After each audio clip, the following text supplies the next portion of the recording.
26 June সারা দেশে শুরু হতে যাচ্ছে এইচএসসি পরীক্ষা।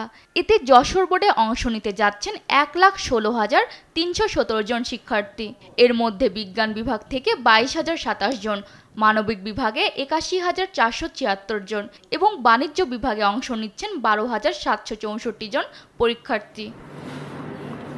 এরই মধ্যে দেশে মাথাচাড়া দিচ্ছে করোনার নতুন ভ্যারিয়েন্ট ওমিক্রন। প্রতিদিনই বাড়ছে এই ভাইরাসে আক্রান্তে মৃত্যুর সংখ্যা। এমন পরিস্থিতিতে পরীক্ষা যথাসময়ে হওয়া নিয়ে শঙ্কা শিক্ষার্থীদের। দিন দিন করোনার প্রভাব বাড়তেছে, পরীক্ষাও হয়তো কোনো প্রকার প্রভাব ফেলবে আমার মনে হয়।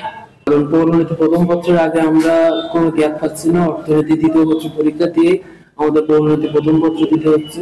এই জায়গাটা একটু মানে খারাপ লেগেছে, কিন্তু ওভারঅল দেখতে গেলে যে প্রস্তুতিটা মোটামুটি বাংলার আগে আর একটু সময় পেলে ভালো। অভিভাবকরাও কোভিড পরিস্থিতি নিয়ে বেশ উদ্বিগ্ন। তবে নির্দিষ্ট সময়ের মধ্যে স্বাস্থ্যবিধি মেনে পরীক্ষা হবে আশা তাদের। যদি করোনা বাড়তে থাকে, পরীক্ষাটা অফ হয়ে যায়, তাহলে যে প্রিপারেশন নিছে এটা তো আবার নষ্ট হবে। এটা নিয়ে আবার সংশয় আছে। সব প্রতিকূলতা কাটিয়ে পরীক্ষায় অংশ নিয়ে ভালো করবে শিক্ষার্থীরা, প্রত্যাশা শিক্ষকদের। কিছু ভালো ছাত্র আছে যে গ্যাপটা তাদের হয়েছিল, তারা নিজেরা অভ্যন্তরীণভাবে প্রস্তুতি নিয়ে তারা এই গ্যাপটা পূরণ করার ব্যাপারে তারা উদ্যোগী হয়েছে। পূর্বের ন্যায় যে করোনাকালীন যে সমস্যাগুলো ছিল, এবার কিন্তু সে ধরনের সমস্যা ছিল না। আমি আশাবাদী আর কি ছেলেমেয়েরা খুব ভালো করবে। যশোর শিক্ষা বোর্ডের পরীক্ষা নিয়ন্ত্রক বলছেন, পরীক্ষা নিতে এর মধ্যে নেওয়া হয়েছে সব ধরনের প্রস্তুতি। প্রতিটি কেন্দ্রে হ্যান্ড স্যানিটাইজার ও পরীক্ষার্থীদের মাস্ক ব্যবহারে থাকছে বাধ্যবাধকতা। সেই সঙ্গে কোভিড পরিস্থিতির অবনতি হলে নেওয়া হবে বিকল্প ব্যবস্থা।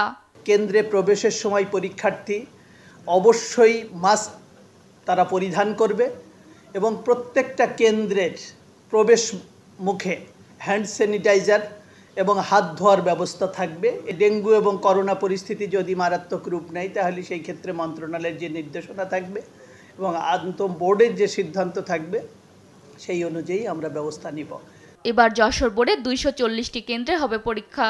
এতে 575টি কলেজ থেকে অংশ নিবে 57,845 জন ছাত্র এবং 58,472 জন ছাত্রী। নিউজ ডেস্ক, দেশ টিভি।